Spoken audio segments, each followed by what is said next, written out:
I used to always see Deke in the gym, you know, and I'm a pretty physical competitor myself. I used to always see this guy on a bike, and I didn't know who he was at first, you know, and this guy's just going. I was like, who is this guy?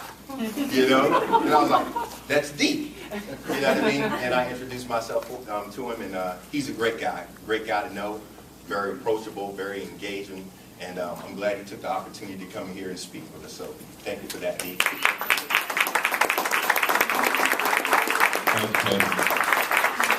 And one thing he didn't tell you is I sweat so much when I'm riding that bike. I was at a gym one time and it was raining outside. The guy that was the gym attendant came up and looked and he's like, do we have a roof leak in here? So I work out hard, but I appreciate y'all having me here today and really want to talk to you about the role fitness played during my time as mayor. But I also want to share with you some stories about growing up an athlete and learning to be competitive, how that helped me decide to run for mayor in the first place. So in 2004, I went through a program called Leadership Georgia, which is the oldest statewide leadership program in the nation. And at that point in time, Augusta had a very bad reputation for our local politics. So my graduation weekend in November of 2004 in Thomasville, Georgia, we had our third current or former elected official go under indictment. So I get off the bus in Thomasville, and this guy that's on the board of the Leadership Georgia looks at me and said, what are you guys putting in the water up there? And I said, that is it. If a position comes available, I'm going to run for it. So there had been rumors that our former mayor, Bob Young, was looking to take another job. So he became Southeast Regional Director for HUD. And I didn't realize I was supposed to go ask people if I could run and kiss people's ring and everything. Maybe I'm a little naive, so I just said, hey, I'm running. And got called in a back room by people I knew and said, look, you'd be a better mayor, but our candidate's paid his dues. And being extremely competitive and having grown up playing sports, I said, look, I'm going to run and I'm going to win whether your guys are in the race or not. So that competitive edge really helped me get through that first race. I'd never run for office and subsequently had to run the following year and then 4 years after that. But it was growing up playing sports. One of the things I never liked to hear was somebody talk bad about my team. And to go across the state in 2004 and have people ask me what's wrong with Augusta, to me, that just wasn't good enough. And one of the things that I learned in growing up, watching one of the greatest basketball players, if not the greatest basketball player, Michael Jordan, was that if you said something bad about his team, he was going to go out and hang 50 points on you the next night. So I used that as motivation during my time as mayor. When people would say bad things about the city of Augusta, that would motivate me to work that much harder to make the city succeed. We are in a facility that is an example of that, because I remember my first year I ran in 2005, my first full year was 2006. I had said, look, one of my primary focuses is going to be on job creation and economic development. And I remember watching a TV show and having one of the commentators say, well, there's no way he's going to be able to get anything done on that front in the first year. Well, at that point, we were recruiting ADP. So I was sharing before coming up here that during the recruitment process, the Georgia Department of Economic Development invited me to come to the headquarters in New Jersey to try to help close the deal. So being a first-year mayor and having no money in my budget, I flew on my own dime while the people from the Department of Economic Development were sitting in first class. I said, I know who gets the first-class treatment, but we were able to make that happen, and people were amazed that we had that kind of success in my first year. But here again, going back to being extremely competitive, I was going to prove the critics wrong. So during my time as mayor, it's interesting, I am about working out, and Teddy will tell you that. And I've gone to the Y really my whole life, but I remember the first several weeks that I got elected, I was at the Y working out, and somebody said, well, we thought you'd be working out at a private gym now that you're the mayor. We didn't know we'd see you around here that much. I'm like, man, I need it now more than ever, because it's a great stress reliever. But one of the things, too, while I was in office, I think I wanted to lead by example as well.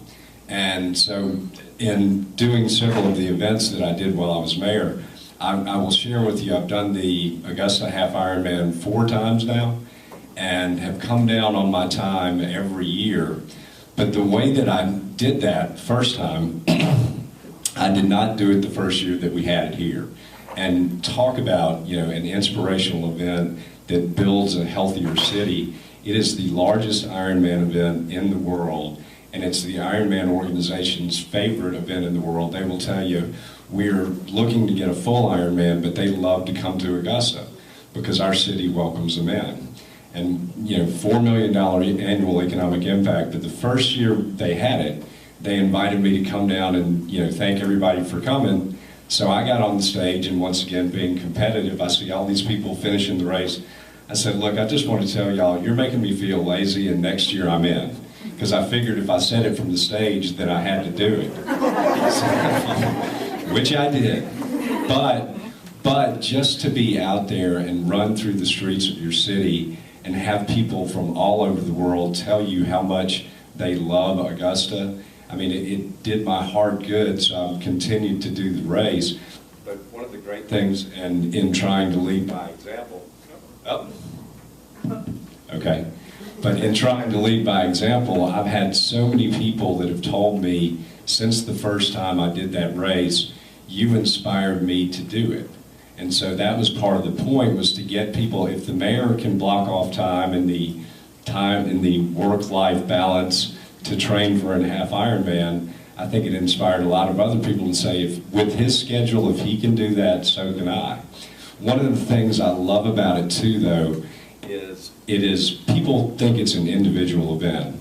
Well, for the first-class athletes that are professionals, it is. I mean, they're out there to win it, and that's what they do for a living. But for everybody else, it's just a wonderful thing. Can you hear me now? But it's a wonderful thing to see that people are just out there encouraging each other just to get through the race. And I've always said that the first-class athletes are impressive, but I'm more impressed by the people that finish at the end of the race, just the endurance to stay in it and to get through it. One of the things that I will tell you, though, I at first thought that everybody was going to be, you know, top fitness level, everybody was going to look like an athlete. The great thing about that event is that it's all shapes, sizes, ages. It's just a microcosm of, and really is a reflection of diversity. But you've got women who are cancer survivors. So many people say that I can't do that. I'm like, anybody can do it if you set your mind to it. But once again, I think that race for me is all about the city of Augusta. It's all about community and inspiring us all to live in a healthier community. Now, not everybody is going to do a half Ironman or a bunch of half marathons or anything, but we can all do a little bit. There are races throughout the community, and it's something that really, once again, to me, it's not an individual sport. Just to get out there with your friends and participate in a healthy event is something that makes us all feel good. So, and healthier employees are better employees for everybody at ADP, but that's just my perspective on how you help to build a healthier community through the mayor's office. So now that I'm out of office, my plan is to do the event this year and to go under 6 hours, because let me tell you this though, there's a lot of added pressure doing it when you're the mayor. The first year that I did it, they had me greet everybody at swim start, and I got down on the platform, and the guy looked at me and said, "Are you really the mayor?" And I said, "Yeah, why?" He said, "Well, usually the mayor would be in the hospitality tent." I said, "I'm not that kind of mayor."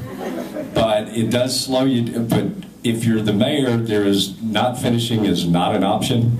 And just a little behind the scenes before I finish up, in all my training on the bike, I've never had a flat tire, I've never lost a chain, I don't know how to change a tire.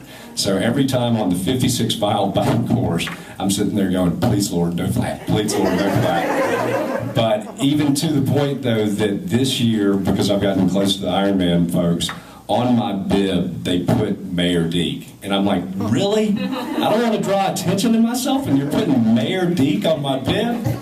But This year I get to do it as a civilian, and hopefully I will go under 6 hours. But thank y'all so much for having me, and I will, if y'all got any time for questions or anything, you can ask me about anything from sports to being mayor, whatever you'd like.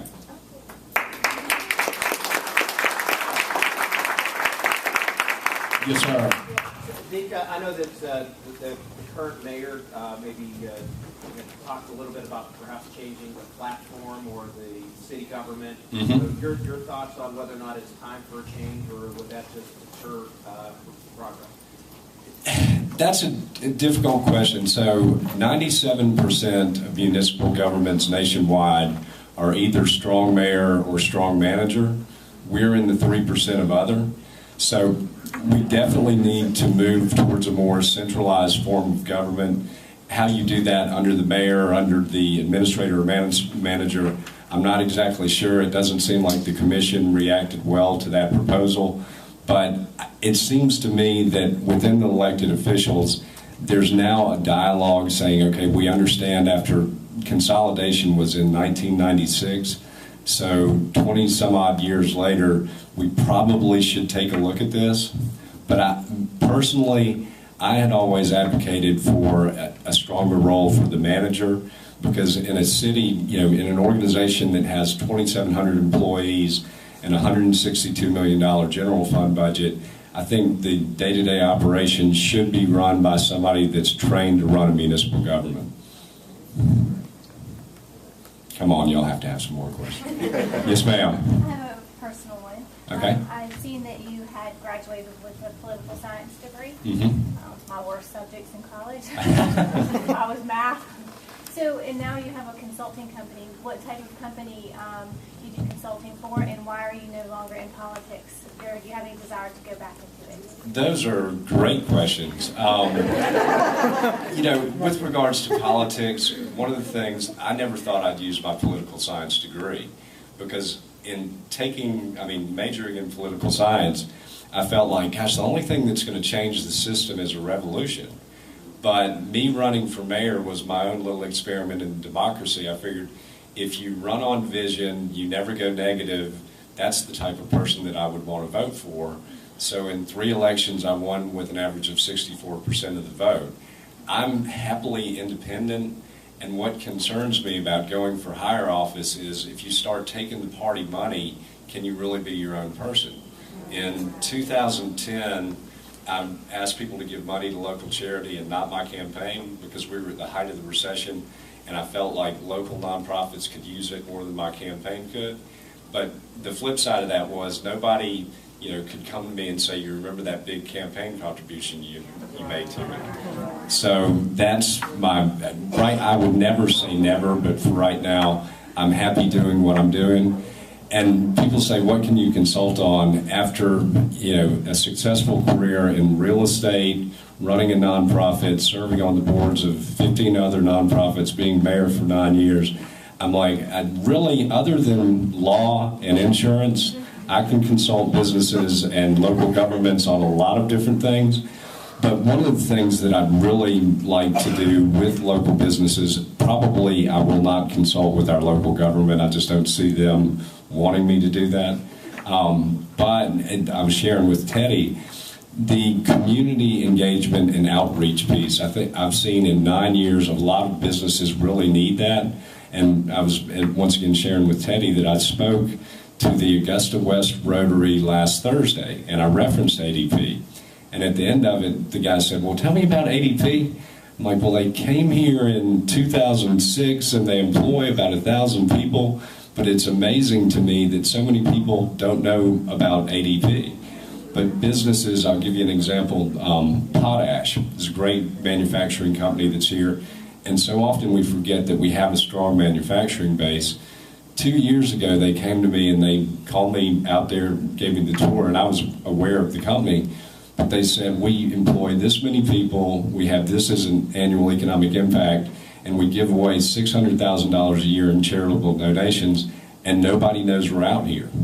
So I think to help engage the citizens and to share with them what these major employers do, to devise strategies to do that, I think that's one service that would be very valuable to local businesses.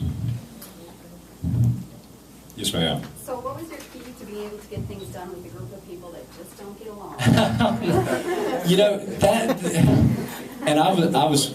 it's ironic. I was talking to Marion Williams, is a good friend of mine, and I was talking to him the other day, and I said, you know, whatever form of government you go with, it's very important to have a good working relationship between the mayor and the commission.